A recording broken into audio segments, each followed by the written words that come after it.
Почему избрали именно эту тему, хотя она, конечно, естественно, в какой-то степени актуальна, вот, ибо мы живем в мире, где в конечном счете все изменяется, и мы в состоянии фиксировать эти факты изменений.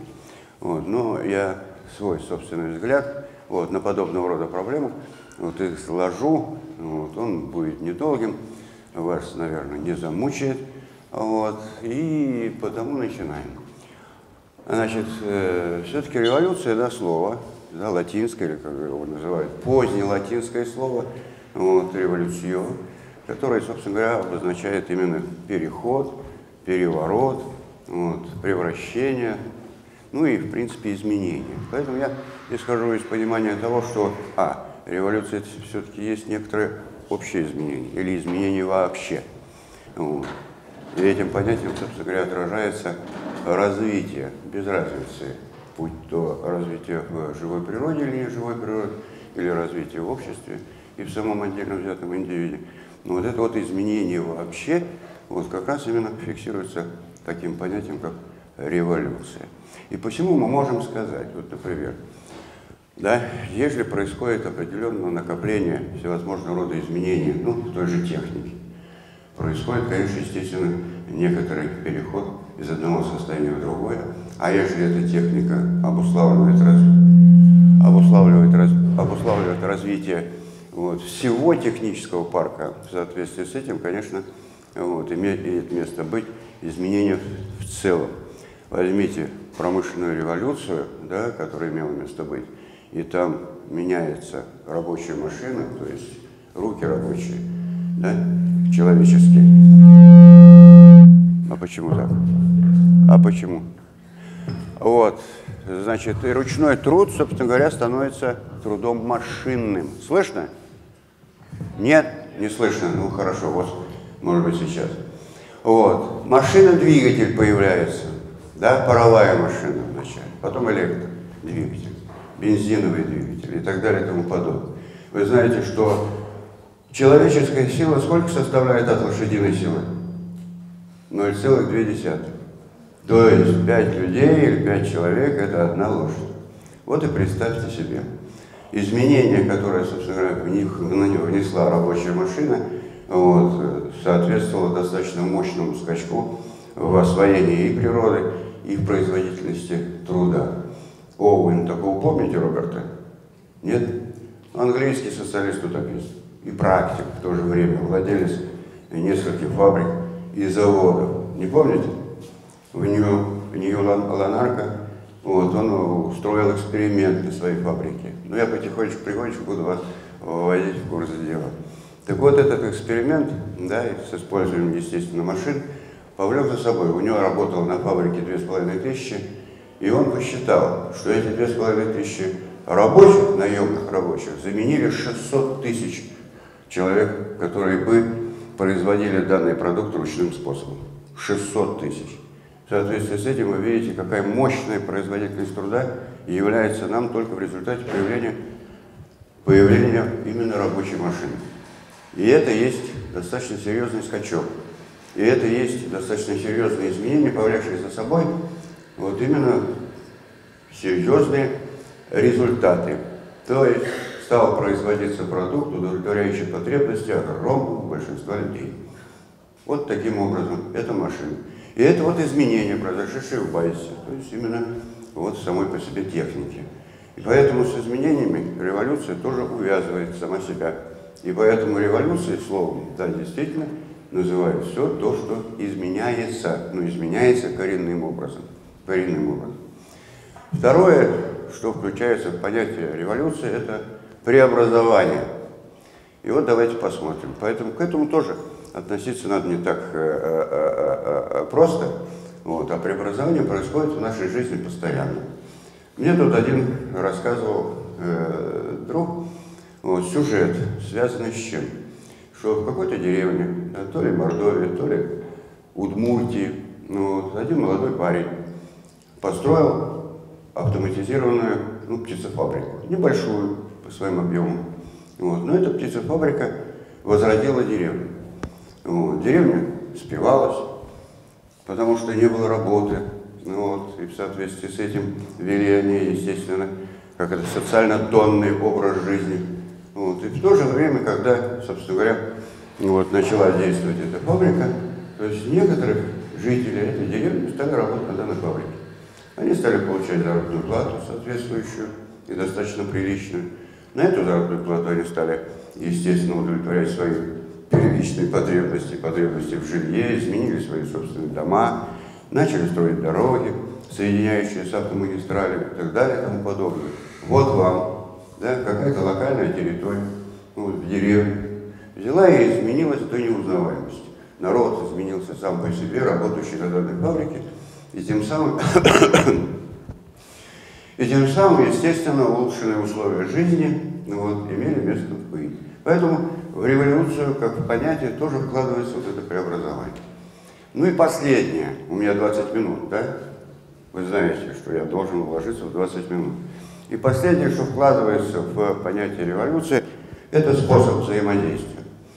Ну, я как конфликтолог, вот, по своей собственной специальности, да, вот, я как раз именно этими вопросами и занимаюсь. Революция – это способ взаимодействия людей. Какой способ? Выясняется. Ну, вроде бы негативный способ, то есть отрицательно-утвердительный способ взаимодействия. То есть это есть некоторая апогея вот, той борьбы, которая имеет место быть в обществе. Почему имеет место быть в обществе борьба? Потому что общество само по себе внутри себя разделяется на определенные классы. И кто-то из великих сказал, что буржуазное общество, в пределах которого мы с вами сегодня существуем, не знает никакого иного деления, кроме деления на классы. Поэтому это классовая борьба, которая открыта давно, вот, которая в конечном счете приводит к подобного рода столкновениям. И здесь, если мы начинаем рассуждать по поводу именно социальной революции, по поводу конфликта, который затрагивает огромнейшую массу людей, вот, то необходимо, конечно, естественно, соотнести с такими формами жизни, как государство. Вот. И именно вопрос о государстве всякий раз стоит. Но почему стоит о государстве? Это же вроде бы настройка, если мы будем, да, исходить из материалистического понимания истории. Настройка. Почему мы должны голову вначале преобразовать общество, а потом, собственно говоря, все его бытие? Нет, в принципе, это завершающая стадия развития самого по себе общества. Общество развивается, да, действительно, внося изменения именно в свое бытие. А именно вот посредством той же промышленной революции вот, и происходит достаточно серьезные изменения. Появляется именно борьба, усиливается аристократия феодальной с буржуазией. И нет на сегодняшний момент ни одного государства, которое не было по результатам революции. Вот. Революция, кто-то сказал, это повивальная бабка истории беременного или общества беременного чем новым. Или революция – это есть локомотивы истории. Локомотивы, то есть они придают истории именно такой потенциал развития, который позволяет двигаться именно ей вперед, вот, освобождаясь от всего старого, освобождаясь от всего того, что сдерживает это развитие. Вот, в принципе, вот мои три, вернее, понимания революции, которые на сегодняшний момент сложились, я считаю, вот, что же революция, как некоторый способ взаимодействия, влечет за собой к изменениям, хотя в то же время сами по себе изменения положены в то состояние прошлого или в то прошлое состояние общества, в коем мы с вами пребываем. Революция фиксирует факт того, что в прошлом или в настоящем обществе накопились новые элементы, способные, то есть имеющие объективное основание, быть именно таковыми, живыми, вот, и, естественно, дающими возможность человеку вот, двигаться в направлении говорят прогрессом, хотя некоторые это слово редко упоминают и вообще и не понимают, что это такое. Ну, вот таким образом. Далее я могу остановиться, конечно, на социальной революции. Если у меня есть время, я не фиксирую факт того, сколько я все-таки времени еще говорил. Вот. Но социальная революция, конечно, естественно, это есть нечто достаточно серьезное изменение в жизни людей или в бытие людей. Социальная революция – это есть, конечно, естественно, преобразование серьезного характера и свойств в сфере отношений. Вот самое главное. Социальной субстанцией являются социальные отношения. И именно они как бы препятствуют развитию нового. Именно этот продукт, произведенный человеком, являющийся нам в праве, в нравственности, в религии, то есть во всей совокупности наличествующих традиций, и обычаев вот, и отношений, вот, они именно как раз выступают препятствующим моментом в развитии общества самого по себе. Это столкновение именно производительных сил с производственными отношениями влечет за собой вот, именно революционное движение масс. Именно это. Ну а то, что, конечно, естественно, на данных производительных силах общество раскалывается на классы, то, что, конечно, естественно, классовая борьба имеет место быть, пусть она не явно является нам, пусть она где-то тихо осуществляется в пределах заводов, фабрик, в пределах всевозможного рода коллективов, то есть это именно тот момент в развитии истории, который еще не позволяет нам зафиксировать факт вот, серьезного перехода из одного состояния развития общества в другое. Конфликты здесь в данном случае не просто способ взаимодействия, но это способ, разрешающий всевозможного рода накопившиеся противоречия в существующем обществе. Вот эти два момента самой по себе революции. Это разрешить, но не уничтожить, хотя в принципе и в интернационале, помните, мы новый мир построим, кто был никем, тот станет всем, да, то есть это мы разрушим тот старый мир, говорит Жен Батье, вот. Поэт именно, как раз производитель этих слов, вот, интернационала. Но это разрушение, естественно, или силы его будет зависеть от того, насколько те силы, которые олицетворяют прошлое, сопротивляются. И возможны, конечно, пути мирного пути развития революции. Никто этот факт не отрицает. И Маркс говорил в свое время, что если есть возможность откупиться пролетариату от буржуазии, то надо откупиться. Но если таковой возможности нет, то, собственно говоря, в конечном счете и не надо этого делать. То есть вот таким образом. Поэтому с революцией, конечно, естественно, связано многое. Без оной, конечно, естественно, на сегодняшний момент существовать человечество не в состоянии, хочет оно того или нет. И когда нам говорят о том, что наступила эра или эпоха лимита на революцию, ну, я с этим, конечно, не согласен. Ибо тогда мы полностью отрицаем, что общество развивается, что на смену одного поколения приходит другое со своими потребностями, со своими запросами, интересами, что это новое поколение требует новых условий жизни и новых видов деятельности, что это поколение в конечном счете утверждается вот в своем собственном состоянии в иных условиях, а их необходимо, конечно, естественно, каким-то образом утвердить и закрепить. И поэтому, естественно, приходящее поколение всякий раз вступает в противоречие с прошлым и устраивает и обустраивает свою собственную жизнь на свой собственный манер и свой собственный интерес, да, реализует, но посредством подобного рода революционных действий. И революции нет начала, нет, наверное, конца.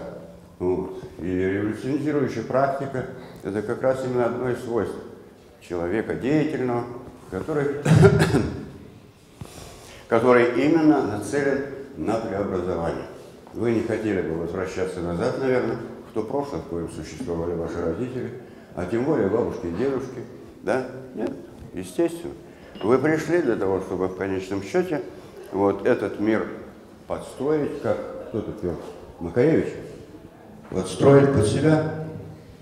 А? Нет?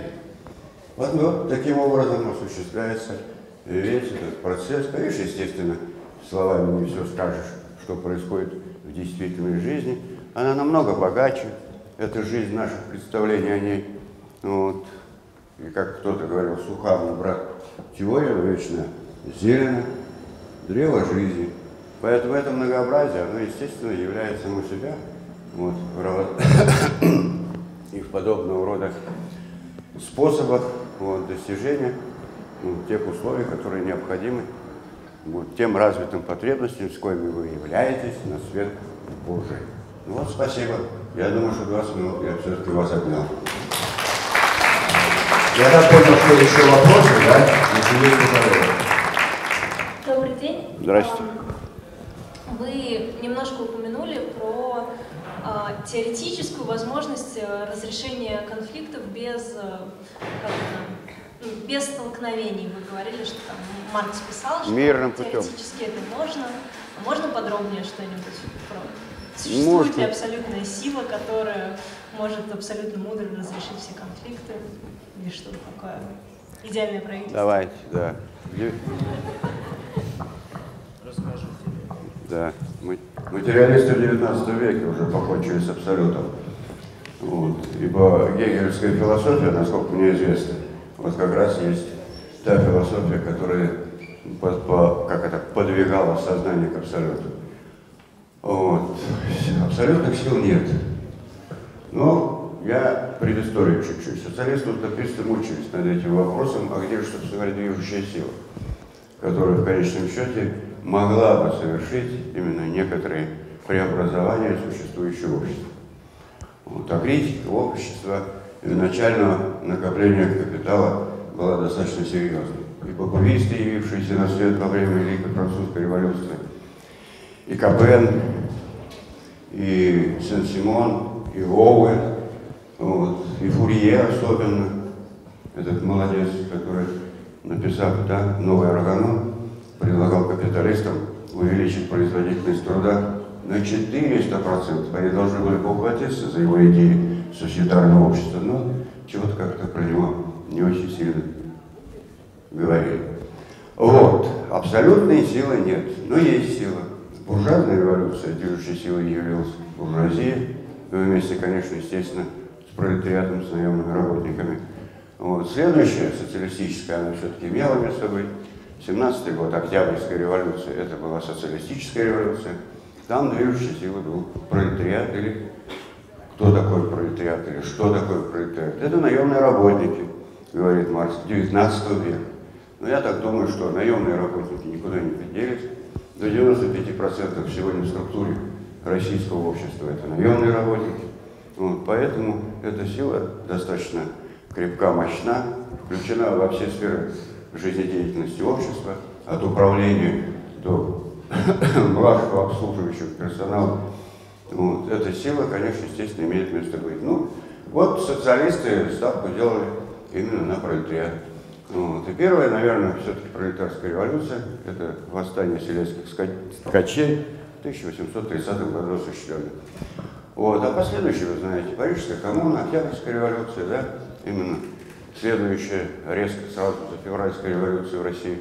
Вот. Это вот все революция. Сегодня революции не называют по имени месяца, когда они совершались, не называют, да, по имени места, где они совершались. Французская революция, русская революция. Не называют Октябрьской, Февральской, сегодня их называют бархатными революциями, произошедшими в Монголии, именно как раз в начале 90-х годов еще. Называют розовым, революцией роз в Грузии, да, оранжевыми апельсиновыми революциями в Украине, да, вместе с Ющенко, пришедшим к власти. Вот. Но февральскую, например, революцию Украины некоторые наши исследователи называют снежными революциями. То есть здесь появляется некоторая абстракция, которая в конечном счете, наверное, фиксирует факт того, что это и не революция вовсе, а это есть некоторые формы переворота, вот, именно борьбы внутри определенного и одного класса, вот, который в конечном счете просто-напросто чего делает? Перераспределяет собственность, свою собственную пользу. И знаете еще одно откровение. Революция не просто так совершается, она все-таки совершается ради собственности. Вот что самое главное. Каковой она будет? И кому она будет в конечном счете принадлежать. И ежели социалистическая, то да, действительно, вот, это революция, которая передает собственность обществу. Вот. Капиталистическая – это, естественно, революция, которая, собственно говоря, изымает собственность от землевладельцев, феодалов, вот, и передает в руки буржуа-предпринимателей. Вот. Буржуа различные, сами по себе вы знаете об этом. Это, конечно, естественно, класс предпринимателей. Вот это производительный класс тоже, никто этот факт не отрицает до поры до времени. Вот. Это банкиры, это тоже, это даже бюрократия. И то имеет отношение, это и так называемый идеологический класс, который именно интерес господствующий преобразует всевозможного рода различные теоретические конструкты и являет нам в виде некоторых концепций, доктрин, в виде некоторого видения мира, вот, внедряя в сознание определенное мировоззрение. И вы начинаете смотреть через призму этого мировоззрения на мир в целом. Мне надолго показалось, что вы сказали, что самое главное для определения революции – это наличие изменений. И неважно, насколько они плавные или резкие. Все-таки это правда, мне правильно показалось? Или должен быть факт какого-то резкого изменения? Да. Значит, есть эволюционные теории, да? То есть как будто вот постепенно одно переходит в другое, укрепляясь, и тем самым, естественно, изменяясь. То есть, это есть процесс, конечно, естественно, накопления того необходимого в последующем для утверждения. Вот это эволюционные. Да, нам говорят, что есть теории, которые фиксируют факт скачкообразности развития общества, природы, но я как-то с этим не согласен. Я все-таки согласен с тем, что революция венчает эволюцию. Вот. Оно есть некоторый этап эволюционного развития. Вот таким образом. Почему? Потому что все-таки идет процесс движения не вот, понимаете, вот этим, как заяц, скачущий и бегущий по кругу, а идет процесс все-таки именно развития по спирали. И я фиксирую факт того, что нет серьезных разрывов, и не может быть серьезных разрывов, скачков от одного состояния в другое, резких. Накопление происходит в старом, нового, и оно уживается, это новое. Оно, естественно, создает определенную совокупность условий, чтобы постоянно возрождаться и постоянно расширяться. И как только это качество или количественные изменения, да, произошедшие в старом, приобретают именно достаточно серьезное качественное значение, естественно, происходит некоторые,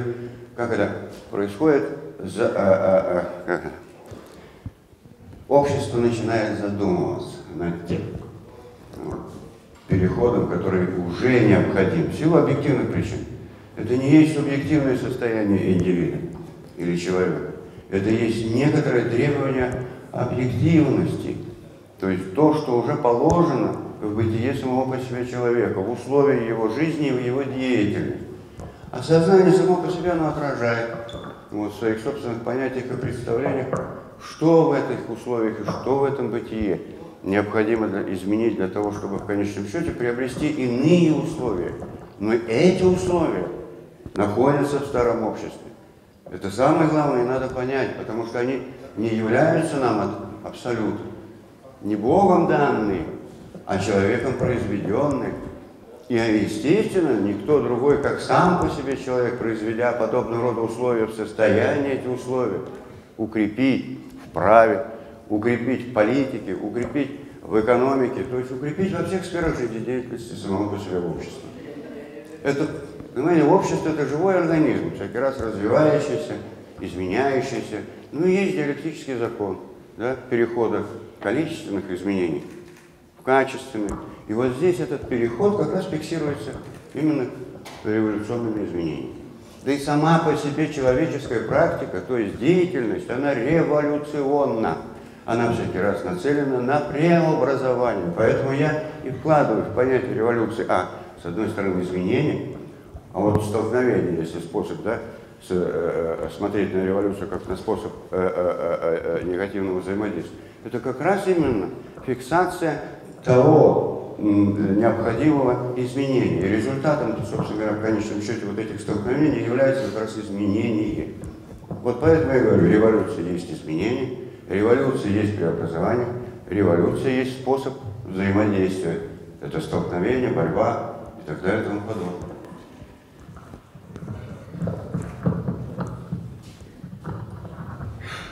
Вы сказали в самом начале, что от революции мы никуда не денемся, да, и также сказали, что, ну, это, в принципе, такая данность, грубо говоря, не то, что, ну, на самом деле, да, я из ваших слов подчеркнула, что революция — это достаточно хорошо.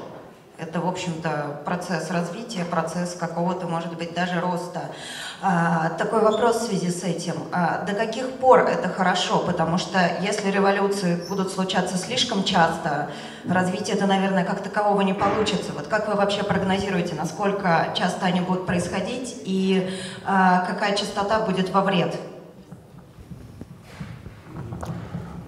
Ну, категория, конечно, хорошо или плохо, это вот, у Прудона так говорил, хорошо, плохо. Вот это, понимаете, все само по себе развитие именно, либо хорошо, либо плохо. Но говорить так о развитии в обществе, вот, ну, это ничего не сказать, наверное. То есть всякий раз само по себе движение вот, общественное, оно увязывается все-таки с изменением в условиях жизни, с удовлетворением вот, тех потребностей, которые уже на этот период времени развиты.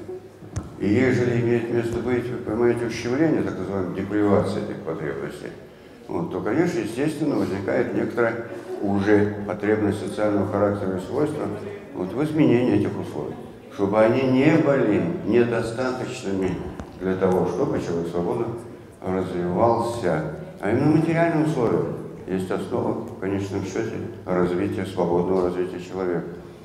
Вот. Поэтому, ну и истинным богатством, как говорил Маркс, является свободное время. Вот. И производительные силы, собственно говоря, нацелены на то, чтобы освободить человека от бремени труда и тем самым предоставить ему возможность в большей степени именно заниматься иными видами деятельности, помимо производства, вот, на производство продуктов, удовлетворяющих потребности индивида.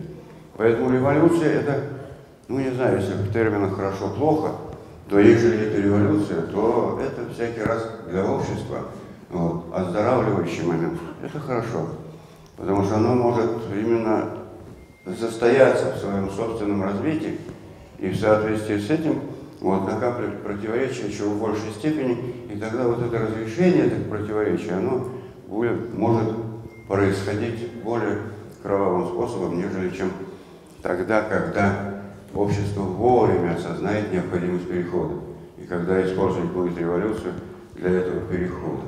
Вот я понимаю таким образом. Вот. И посему именно революция, вот она все-таки выступает достаточно мощным, не просто разрешающим моментом, вот, но она еще выступает мощным нравственным моментом, вот, укрепляющим сознание тех, кто движется в этой революции и реализует ее. Вот. А освобождение от старого, это всякий раз все-таки есть нечто для человека всякий раз необходимое. Вот. Освобождение именно от того старого, которое сдерживает, которое, собственно говоря, не дает возможности вот, развитию. А всякий раз надо, конечно, естественно, еще и думать о том, чтобы то старое, которое в конечном счете еще годно для развития человека, сохранять. А то у нас на сегодняшний момент вот, резкие переходы такие от черного к белому, от белого к черному. Вот. И этот переход, например, 1993 года в России повлек за собой резкую критику того существующего общества, в котором, в принципе, произрастали ваши родители, ну и я оттуда вышел. Вот. И эта резкость в суждениях и критике, абсолютной, уничтожающей критики, в Совете Шименша, Советский человек, Досолок и так далее и тому подобное, то есть эта критика не приемлет, или она просто-напросто слепа в отношении того всего позитивного, что в том обществе произрастало и что можно было бы сохранить. А вы видите, что сегодняшнее общество просто-напросто освобождается от всех тех завоеваний, которые имели место быть в том советском обществе. Освобождается. И развал Советского Союза, я вот считаю, повлек за собой, конечно, естественно, развязывание рук вот, и буржуа европейским, и американским, и всякое движение в направлении уничижения социальных прав сегодня. Вот. А если вы внимательно знакомитесь с прессой, читаете ее и видите, собственно, каковой является сегодня в России и в Европе тоже социальная политика, вот, то вы можете зафиксировать факт того, что идет процесс именно освобождения от того, что имело место быть в прошлом обществе. А это, я считаю, пагубно сказывается на положении огромнейшего большинства наемных работников.